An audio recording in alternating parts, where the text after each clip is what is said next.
Fashion డ్రెస్సుల్లో మోడ్రన్గా rich లుక్తో కనిపించే హరితని చూస్తే పేద అమ్మాయి అని ఎవ్వరూ అనుకోరు. చాలా పెద్ద ధనవంతుల బిడ్డని ఖచ్చితంగా అందరూ అనుకుంటారు. అలా అనుకునే రిచ్ కుర్రాడు రాకేష్ ప్రేమిస్తూ ఉంటాడు. ఇద్దరూ కాలేజ్కి వెళ్లకుండా పార్కులో కూర్చొని సరదాగా కబుర్లు చెప్పుకునేవాళ్ళు. బైకుల మీద సినిమాలకి వెళ్లేవాళ్ళు, కారులో లాంగ్ డ్రైవ్కి కూడా వెళ్లేవాళ్ళు. కానీ హరిత రోడ్డు మీద ఒకచోట ఫ్రెంచ్ ఫ్రైస్ అమ్మే పేద అక్క చంద్రికకి దేవుడిచ్చిన చెల్లెలు. హరిత తన సొంత చెల్లెలు కాదు, కానీ చంద్రిక ఎప్పుడూ ఆ భేదం చూపించలేదు. తన సొంత చెల్లెల్లాగానే ఎంతో ప్రేమగా చూసుకుంటూ తనని చదివిస్తూ హరిత ఎంత డబ్బడిగితే అంత డబ్బు ఇస్తుంది. తెలిసిన వాళ్ళకి తన చెల్లి గొప్పగా చదువుకుంటుందని గర్వంగా చెప్తుంది. హరిత మాత్రం తను ప్రేమిస్తున్న రాకేష్కి కూడా చంద్రిక తన అక్క అని చెప్పలేని పరిస్థితి ఒకనాడొచ్చింది. రాకేష్ హరిత పార్కులో సరదాగా కబుర్లు చెప్పుకుంటూ ఉంటారు. రాకీ, ఇలా మాటలు చెప్పేదే ఉందా, లేదంటే ప్రేమగా నాకేమైనా తినిపించేది ఉందా? ఏం మాట్లాడుతున్నావు హరిత? నువ్వు నా హార్ట్. నీకు ఆకలవుతుంటే నేనెలా చూస్తూ ఉంటాను? పద, అలా సరదాగా నడుచుకుంటూ వెళ్దాం. ఎక్కడైనా ఏదైనా వెరైటీగా కనిపిస్తే అక్కడే కూర్చొని తినేద్దాం. రోడ్డు మీద ఫుడ్ తింటావా రాకీ? మనమెవరం? College students. నో రాకీ, నువ్వు నా క్వశ్చన్ ని సరిగా అర్థం చేసుకోవడం లేదు. హరిత, ఇందులో అంతలా అర్థం చేసుకోవడానికి ఏమని చెప్పు. మనం ఎవరు అని నువ్వు అడిగావు. నేను కాలేజ్ స్టూడెంట్స్ అని నిజమే చెప్పాను కదా. మన ఇద్దరం కాలేజ్ స్టూడెంట్సే కదా హరిత. రాకీ, నువ్వు మళ్ళీ అదే చెబుతున్నావు. నేను అడుగుతున్న ప్రశ్నని సరిగ్గా విని అర్థం చేసుకుని ఆన్సర్ చేయి రాకీ. మనం ఎవరం? రాకేష్ కొంచెం సేపు ఆలోచించాడు. ఇప్పుడు నువ్వు అడిగిన క్వశ్చన్కి కరెక్ట్ ఆన్సర్ చెప్తాను హరిత. నేను కూడా అదే వినాలని అనుకుంటున్నాను రాకీ. మనం మనుషులం. రాకేష్ చెప్పగానే హరిత కోపంగా చూస్తుంది, అయోమయంగా. మనం మనుషులమే కదా హరిత, ఎందుకంత కోపంగా నా వైపు చూస్తున్నావు? రాకీ, మనం రిచ్ వాళ్ళం, అంటే డబ్బున్న వాళ్ళం, ధనవంతులం. చాలా హై లెవెల్ హోటల్స్ కి వెళ్ళాలి, కానీ చీప్ గా రోడ్డు మీద పెట్టిన ఫుడ్ తిందామా? రోడ్డు మీద ఫుడ్ అని అలా చులకం చేయక హరిత. పెద్ద పెద్ద హోటల్స్ లో దొరకని ఎంతో రుచికరమైన ఫుడ్ రోడ్డు మీద దొరుకుతుంది తెలుసా. పద. రాకేష్ హరితతో మాట్లాడుకుంటూ రోడ్డు మీద ముందుకు వెళ్తూ ఉంటాడు. హరిత రోడ్డును చూస్తూ వెళ్తున్న దారిని గమనిస్తూ అధోలా ముఖం పెడుతుంది. తనలో తాను, ఇదేమిటి రాకేష్ ఈ రోడ్డు మీదకి తీసుకెళ్తున్నాడు? ఈ రోడ్డు మీదే కదా చంద్రిక ఫ్రెంచ్ ఫ్రైస్ అమ్ముతూ ఉంటుంది. ఓ మై గాడ్, ఇప్పుడు నన్ను చూసి చెల్లి అని పలకరిస్తే రాకేష్కి నేను రిచ్ కాదని తెలిసిపోతుంది. నన్ను హేళన చేస్తాడు, విడిచిపెట్టి వెళ్ళిపోతాడు. అలా జరగడానికి వీల్లేదు. ఈ రోడ్డు మీద అసలు వద్దని చెప్పాలి అని అనుకుంటూ ఉండగానే రాకేష్ ఫ్రెంచ్ ఫ్రైస్ అమ్ముతున్న చంద్రిక దగ్గరికి తీసుకొచ్చేశాడు. చంద్రిక చెల్లెలు హరితను చూసి ఆప్యాయంగా, చెల్లి హరిత అని చంద్రిక అంటుంది. రాకేష్ అయోమయంగా చూస్తాడు. హరితకి అక్కడ పరిస్థితిని ఎలా హ్యాండిల్ చేయాలో ఒక క్షణం పాటు అర్థం కాలేదు. కానీ హరిత తెలివిగా మరొక మాట మాట్లాడే అవకాశం చంద్రికకివ్వకుండా కోపంగా, హే పూరమ్మాయి, ఎవరిని పట్టుకుని హరిత అని పిలుస్తున్నావు? నువ్వెలా ఉన్నావో, నీ బతికేమిటో తెలుస్తుందా నీకు? అని అంటుంది. చంద్రిక ఆ మాట విని ఆశ్చర్యంగా చూస్తుంది. హరితకి అంత కోపం ఎందుకొచ్చిందో రాకేష్కి అర్థం కాలేదు. హే హరిత, ఏం మాట్లాడుతున్నావు? నువ్వు సైలెంట్ గా ఉండు రాకీ. హరిత, నేను చెప్పేది కొంచెం వినిపించుకుంటావా లేదా? ఇప్పుడు మాత్రం వినిపించుకొని రాకీ. ఇలాంటి పేదవాళ్ళు రోడ్డు మీద రుచి పచిలేని ఇలాంటి చీప్ ఫ్రెంచ్ ఫ్రైస్ ని అమ్ముతూ డబ్బున్న అమ్మాయి కనబడితే చాలు, బాగా పరిచయం ఉన్నట్టు ఏదో ఒక పేరు పెట్టి పిలుస్తారు. చూసేవాళ్ళు, వారెవ్వా అంత డబ్బున్న అమ్మాయితో స్నేహం ఉందంటే వీళ్ళు కూడా గొప్పవాళ్ళు, మంచివాళ్ళు అయి ఉంటారని ఇంకా చాలా మంది తినడానికి వస్తారు. ఇదంతా ఒక బిజినెస్ ట్రిక్. చాలే ఆపు. తను నాకు బాగా తెలుసు. నేను ప్రేమిస్తున్న అమ్మాయి పేరు హరిత అని ఇంతకు ముందు తనకి ఎన్నోసార్లు నేను చెప్పానులే. ఇప్పుడు నువ్వు నాతో రావడం చూసి హరిత అని పిలిచింది, అంతే కదా చంద్రిక? అవును రాకేష్ బాబు. ఆ మాటకి హరిత షాక్ అయింది. చంద్రిక, నువ్వు చేసే ఫ్రెంచ్ ఫ్రైస్ గురించి చాలా గొప్పగా చెప్పి హరితని ఇక్కడికి తీసుకొచ్చాను. నువ్వే నా పరువు కాపాడాలి. రాకేష్ బాబు, హరితమ్మ గారిని చూస్తుంటే చాలా గొప్పింటి బిడ్డలా ఉంది. మరి రోడ్డు పక్కన ఈ పేదమ్మాయి చేసే ఫ్రెంచ్ ఫ్రైస్ ని తింటదా? తింటుంది చంద్రిక, నువ్వు ఫ్రెంచ్ ఫ్రైస్ చేసివ్వు. హరిత కోపంగా అక్కడి నుంచి వెళ్ళిపోతుంది. రాకేష్ మాత్రం చంద్రికతో మాట్లాడుతూ తను చేసిచ్చిన ఫ్రెంచ్ ఫ్రైస్ ని తినేసి పార్సిల్ కట్టించుకొని డబ్బులు ఇచ్చేస్తాడు. చిల్లర లేదు కదా రాకేష్ బాబు? నేను మరోసారి వచ్చినప్పుడు తీసుకుంటానులే చంద్రిక అని రాకేష్ వెళ్ళిపోతాడు. అలా సమయం గడుస్తూ ఉంటుంది. చంద్రిక తన ఫ్రెంచ్ ఫ్రైస్ వ్యాపారాన్ని ముగించుకొని ఇంటికొచ్చేసరికి రాత్రి 10 గంటలైంది. హరిత కోపంగా ఇంట్లో నిలబడి ఉంటుంది. నేను ప్రేమిస్తున్న రాకేష్ నీకెలా పరిచయం? చంద్రిక ఏమీ మాట్లాడకుండా ఆ ఇంట్లో ఒక మూల ఉన్న గ్యాస్ పొయ్యి దగ్గరికి వెళ్ళింది. వంట చేస్తూ ఉంటుంది. హరిత కోపంగా చంద్రిక దగ్గరికి వచ్చింది. అడుగుతుంది నిన్నే అక్కా. ఆ మాటకి చంద్రిక వెటకారంగా, ఇప్పుడు నేను నీ కంటికి అక్కలా కనిపిస్తున్నానా? ఇంతకు ముందు రోడ్డు మీద నీ కంటికి అక్కలా కనిపించలేదా? రోడ్డు మీద మాత్రం నీ కంటికి ఫ్రెంచ్ ఫ్రైస్ చేసుకుంటూ జీవించే ఒక పేద అమ్మాయిని, ఇప్పుడు మాత్రం అక్కని. నాకేమీ తెలీదు, నన్నేమీ అడక్కు. నువ్వేమైనా అడగాలనుకుంటే నన్ను చేసుకోవాలని వచ్చినా ఆ రాకేష్ని అడుగు రుచి హరిత. హరిత అయోమయంగా చూస్తూ ఉంటుంది. వాట్? రాకేష్ నిన్ను పెళ్లి చేసుకోవాలని నీ దగ్గరకొచ్చాడా? నేను నమ్మను. అందుకే నేను చెప్పనని చెప్పాను. రాకేష్ బాబుని అడుగు. ఏమీ మాట్లాడకుండా హరిత ఇంట్లోని మంచంలోనే కూర్చుని ఉంటుంది. అక్క చంద్రిక కమ్మని వంట చేసి ప్లేట్లో వేసుకుని హరిత దగ్గరికి వచ్చింది. మంచంలో హరిత పక్కన కూర్చుంది. చెల్లి, నీకిష్టమైన కూర చేశాను, కడుపు నిండా తిని హాయిగా పడుకో. నాకు అన్నం వద్దు, నాకు ఆకలిగా లేదు. నేను ప్రేమించినవాడు నిన్ను పెళ్లి చేసుకుంటానని నీ దగ్గరికి రావడం ఏమిటో నాకేం అర్థం అవ్వట్లేదు. హరిత, ఆ విషయాలన్నీ రేపు రాకేష్ బాబుతో మాట్లాడదాం. ఇప్పుడు మాత్రం అన్నం తిను చెల్లి, ఆకలితో పడుకోవడం అంత మంచిది కాదు అని బ్రతిమిలాడి హరితకి అన్నం తినిపిస్తుంది చంద్రిక. అలా ఆ రోజు రాత్రి గడిచిపోతుంది. మరుసటి రోజున పార్కులో రాకేష్, చంద్రిక, హరిత ఉన్నారు. హరిత, నేను మనసారా ప్రేమించింది నిన్నే, కానీ నువ్వు మాత్రం రిచ్ని ప్రేమించావు, డబ్బుని ప్రేమించావు, నన్ను కాదు కదా. హరిత ఆ మాటకి ఏమీ మాట్లాడలేకపోయింది. ఒకరోజు సాయంత్రం మా నాన్నగారు సరదాగా రోడ్డు మీద నడుచుకుంటూ వెళ్తుంటే ఆయనకి గుండె నొప్పి వచ్చింది. అప్పుడు మీ అక్క చంద్రిక మా నాన్నగారిని సేవ్ చేసింది. హాస్పిటల్లో కలిశాను. హరిత తన అక్క చంద్రికని చూసింది. మానవత్వంతో ఆలోచించి ఆ పెద్దాయన్ని కాపాడాను హరిత. అంతేనా? కాపాడ్డంలో బాధ్యత తీరిపోయిందని వదిలిపెట్టకుండా రోజుకు 2 సార్లు వచ్చి చూసి వెళ్ళేది. సరదాగా కబుర్లు చెప్పి మా నాన్నని నవ్వించేది. చంద్రికను చూడగానే నాన్న ముఖంలో ఏదో తెలియని కాంతొస్తుంది హరిత. అది నాకు బాగా నచ్చింది. ఏంటి? అది నీకు బాగా నచ్చిందా? ఇక్కడ అది అంటే మీ నాన్నగారి ముఖంలో వచ్చిన కాంతే కదా.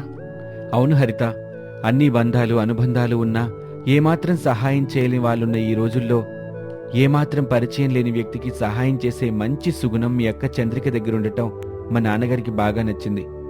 పెళ్లి చేసుకోమని చెప్పాడు. మరి ఈ విషయం నాకెందుకు చెప్పలేదు? మా నాన్నగారికి ఆరోగ్యం బాగోలేదు హరిత.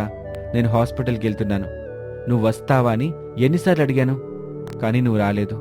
మూవీ అన్నావు, టూర్ అన్నావు, ఎంజాయ్మెంట్ అన్నావు, కానీ చంద్రిక అలా అనలేదు. నేను నీతో బయటకొచ్చిన ప్రతిసారి చంద్రికే మా నాన్నని చూసుకుంది. ఇప్పుడు నువ్వు చెప్పేదేమిటి రాకి? మా నాన్న ఇష్టపడుతున్నట్టుగా నేను చంద్రికతో మాట్లాడడానికి తన ఇంటికెళ్ళాను. అప్పుడు మీరిద్దరు దిగిన ఫోటో నాకు కనిపించింది. అప్పుడే నాకు అర్థమైంది, నువ్వు రిచ్ కాదు, కష్టపడి అక్క సంపాదిస్తున్న డబ్బుతో ఇలా రిచ్ లుక్కులు ఇస్తున్నావు అని. ఆ మాటకి హరిత తలదించుకుంటుంది.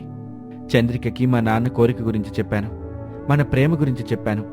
నీ గురించి ఎంతో గొప్పగా చెప్పింది మీ అక్క. కానీ నువ్వు మీ అక్క ఫ్రెంచ్ ఫ్రైస్ అమ్ముతుందని చులకన చేసి మాట్లాడావు. ఆ మాటకి హరిత కన్నీళ్లు పెట్టుకుంటుంది.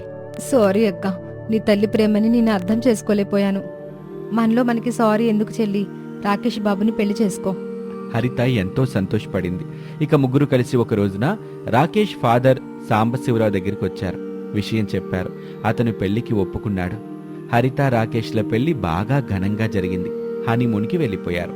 చంద్రిక మాత్రం ఫ్రెంచ్ ఫ్రైస్ వ్యాపారం చేసుకుంటూ సాంబశివరావుని తండ్రిలా చూసుకుంటూ అలా జీవిస్తూ ఉంటుంది. ఇది వాల్టి కథ. మరొక ఆసక్తికర కథలో మళ్ళీ కలుద్దాం. నమస్తే. వృద్ధాప్య పెన్షన్ తీసుకునే దుర్గమ్మ చంద్రిక, హరిత అనే ఇద్దరు మనవరాళ్లతో కలిసి సముద్రాలపల్లి అనే గ్రామంలోని గుడిసెలో నివాసం ఉంటుంది. బద్ధకానికి బాగా అలవాటు పడిన అక్కా చెల్లెళ్ళని ఒక్క మాట కూడా అనకుండా 60 ఏళ్లు దాటినా ఏమాత్రం విశ్రాంతి తీసుకునేది కాదు. అడవికి వెళ్లి కట్టెలు కొట్టుకొచ్చి వంట చేసేది. మనవరాళ్లకి ముద్దుగా తినిపించేది. కూలి పనులకు వెళ్లేది. ఆ డబ్బులతో బట్టలు, కమ్మలు, గాజులు ఏది కావాలంటే అది కొనిపెట్టేది మనవరాళ్ళిద్దరికి. ఏ లోటు రాకుండా, అసలు అమ్మా నాన్నలు లేరు అనే దిగులు కనిపించకుండా చూసుకుంటూ ఉండేది.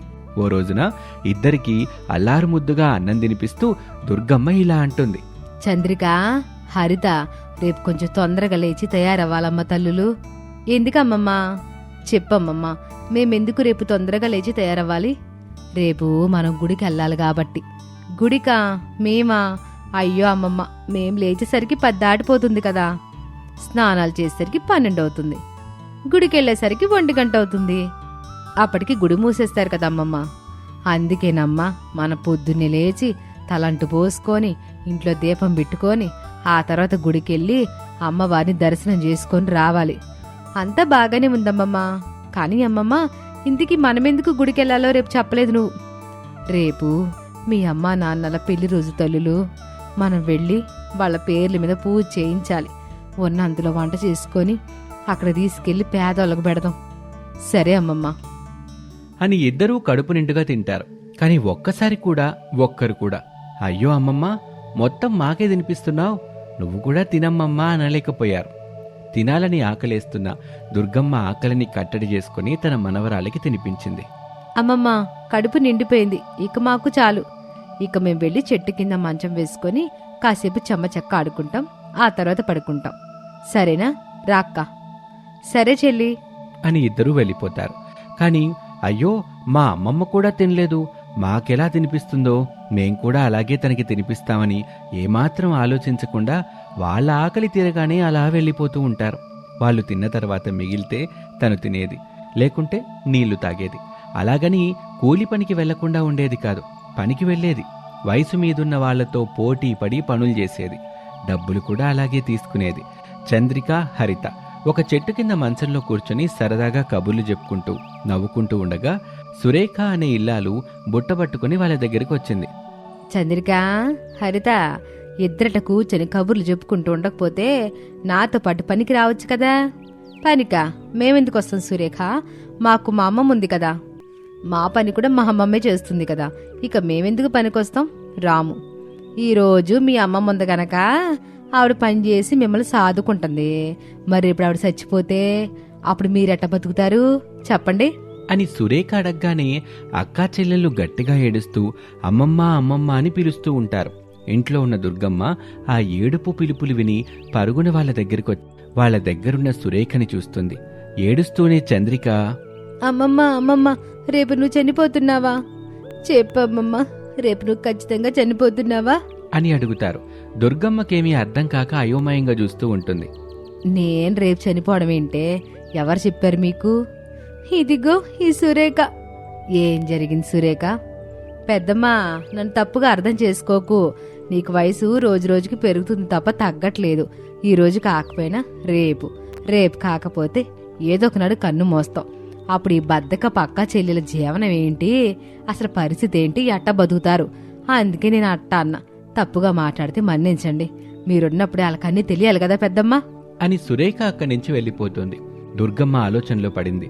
తనలో తాను, సురేఖ చెప్పింది నిజమే. ఈ రోజు కాకపోయినా రేపైనా నేను చచ్చిపోతాను. అప్పుడు నా మనవరాళ్ళు ఎట్ట బతుకుతారు? ఇదెందుకు నేను ఆలోచించలేకపోయాను? బహుశా మనవరాళ్ల మీద ఉన్న ప్రేమ నన్ను అట్ట ఆలోచించేలా చేయలేకపోయిందేమో. ఇప్పటికైనా కళ్ళు తెరవాలి. మనవరాళ్ళకి నెమ్మదిగా పనులన్నీ అలవాటు చెయ్యాలి అని అనుకుని ఇంట్లోకి వెళ్ళింది. అక్కా చెల్లెలు ఏడుపాపేసి తిరిగి కబుర్లు చెప్పుకుంటూ నవ్వుకోవటం మొదలుపెట్టారు. అలా ఆ రోజు గడిచింది. మరుసటి రోజున అక్కా చెల్లెళ్ళు చంద్రిక, హరిత గుడి ఆవరణలోని ఒక సిమెంట్ బెంచ్ మీద కూర్చొని పంతులుగారు పెట్టిన ప్రసాదం తింటూ ఉంటారు. అమ్మమ్మ దుర్గమ్మ కూడా ప్రసాదం తీసుకుని మనవరాళ్ల దగ్గరికి వచ్చింది. అక్కా చెల్లెళ్ళు ఆ ప్రసాదం చూసి మురిసిపోయారు. వెంటనే చిన్నది హరిత, అమ్మమ్మ, నీ చేతిలో ఉన్న ప్రసాదం నాకివ్వవా? పంతులు గారు నాకు పెట్టిన ప్రసాదం సరిపోలేదు. చెల్లి, అమ్మమ్మకి నేనంటేనే చాలా ఇష్టం. నేను అడగకపోయినా నాకే ఇస్తుంది. లేదక్క, అమ్మమ్మ నాకే ప్రసాదం ఇస్తుంది అని అక్కా చెల్లెళ్ళు గొడవ పడుతుంటే దుర్గమ్మ మాత్రం అలా నిలబడి తనకిచ్చిన ప్రసాదాన్ని తినేస్తుంది. గొడవ పడుతున్న అక్కా చెల్లెలిద్దరినీ చూస్తూ, మనవరాళ్ళు, పంతులు గారు నాకిచ్చిన ప్రసాదాన్ని నేను తినేశాను. ఇక మీరు గొడవ పడకండి. ఎంత కొట్టుకున్నా ఎట్లాంటి ప్రయోజనం ఉండదు అని చెప్పగానే చంద్రిక, హరితలు గొడవ పడ్డం ఆపేసి కోపంగా తమ అమ్మమ్మని చూస్తారు. మనవరాళ్ళు, ఈరోజు మనం గుడికి ఎందుకు వచ్చామో గుర్తుంది కదా? అవునానమ్మా, మా అమ్మా నాన్నల పెళ్లి రోజని చెప్పావు కదా. చాలా సంతోషం తల్లి, బాగానే గుర్తు పెట్టుకున్నారు. ఈ సందర్భంగా మీరిద్దరూ నాకు ఒక మాట ఇవ్వాలి. ఏంటమ్మా మా మాట? మీరిద్దరూ పనులకు వెళ్ళాలి తల్లులు అని దుర్గమ్మ చెప్పగానే అక్కా చెల్లెలు అయోమయంగా ఒకరి ముఖాన్ని ఒకరు చూసుకున్నారు.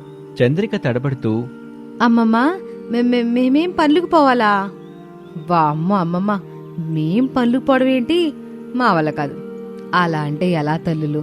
నాకు వయసు మీద పడుతుంది, పనులు చేయలేకపోతున్నాను. మీరే పనులకు వెళ్ళాలి, వెళ్తామని మాట ఇవ్వండి అని దుర్గమ్మ గట్టిగా అడిగేసరికి అక్కా చెల్లెలు ఏమీ మాట్లాడకుండా అక్కడి నుంచి వెళ్ళిపోతారు. అప్పుడు దుర్గమ్మ దిగులుగా ఆ బెంచ్ మీద కూర్చొని ఉంటుంది. నా మనవరాళ్ళు ఇట్టా బద్ధకంగా తయారవ్వడానికి కారణం నేనే. ఎప్పుడు వాళ్ళకి ఏ పని చెప్పింది లేదు. కనీసం వాళ్ళు తిండి కూడా తినలేకుండా చూసుకున్నాను. ఇప్పుడున్న పలంగా పనులకు వెళ్ళమంటే ఎట్టా పోతారు? వెళ్ళలేరు. వాళ్ళ వల్ల కాదు. కానీ ఏదో ఒకటి చేసి వాళ్ళకి పనులు అలవాటు చెయ్యాలి. నేను చచ్చిపోయేలోపు వాళ్ళు పని వాళ్ళు అవ్వాలి. కానీ ఏం చెయ్యాలి, ఎలా చెయ్యాలి అని ఆలోచిస్తూ ఉండగా పంతులు గారు కొన్ని మొక్కలు తీసుకుని దుర్గమ్మ దగ్గరికి వచ్చారు. దుర్గమ్మ తల్లి, ఇవి పళ్ళ మొక్కలు. ఇంటి ముందు ఇంటి వెనక చాలా చోటుందని చెప్పారు కదా, వీటిని నాటండి. ఎప్పటికైనా మీకే పనికొస్తాయి. మీరు తినకపోయినా చంద్రికా హరితలు తింటారు, వాళ్ళ పిల్లలైనా తింటారు అని చెప్పగానే దుర్గమ్మకి బ్రహ్మాండమైన ఆలోచన తట్టింది. వాటిని తీసుకుని ఇంటికొచ్చింది. పళ్ళ మొక్కల్ని మనవరాళ్లకు కనబడనీయకుండా ఇంట్లో పెట్టుకుంది. కొంత సమయం తర్వాత చంద్రికా హరితలకు అన్నం తినిపిస్తుంది. అలా ఆ రోజు గడిచిపోయింది. మరుసటి రోజున ఇంటి ముందు దుర్గమ్మ తవ్వుతూ ఉంటుంది. అమ్మమ్మ ఎందుకలా తవ్వుతుందో అక్కా చెల్లెలిద్దరికీ అర్థం కాలేదు. అమ్మమ్మని వివరం అడిగారు. బంగారపు గొలుసులు మీకివ్వాలని తీసుకొస్తున్నప్పుడు జారి పడ్డాయమ్మా. బంగారం కదా, భూమి మీద పడగానే లోపలికి వెళ్ళిపోతుంది, అందుకే తవ్వుతున్నాను అని దుర్గమ్మ చెప్పింది. బంగారం అనగానే అక్కా చెల్లెలిద్దరూ ఆశపడి దుర్గమ్మ చెప్పిన చోటల్లా తవ్వటం మొదలుపెట్టారు. అలా ఇంటి ముందు ఇంటి వెనక మొత్తం తవ్వించింది దుర్గమ్మ. దాదాపుగా 2 గంటల పాటు తవ్వి అక్కా చెల్లెలిద్దరూ బాగా అలసిపోయారు. బంగారం గొలుసులు మాత్రం దొరకలేదు వాళ్ళిద్దరికి. నిజం చెప్పమ్మమ్మా, బంగారు గొలుసులు కింద పడి భూమి లోపలికి వెళ్ళిపోతాయా? పోతాయి తల్లులు. అయినా తవ్విన చోట బంగారు గొలుసులు దొరకలేదు. కాబట్టి ఇంట్లో ఉన్న పళ్ళ మొక్కలు తీసుకొచ్చి పెట్టండి తల్లులు అని చెప్పగానే అక్కా చెల్లెలిద్దరూ తిట్టుకుంటూ పళ్ళ మొక్కలు తీసుకొచ్చి తవ్విన చోట పెడతారు. దుర్గమ్మకి సంతోషం వేసింది.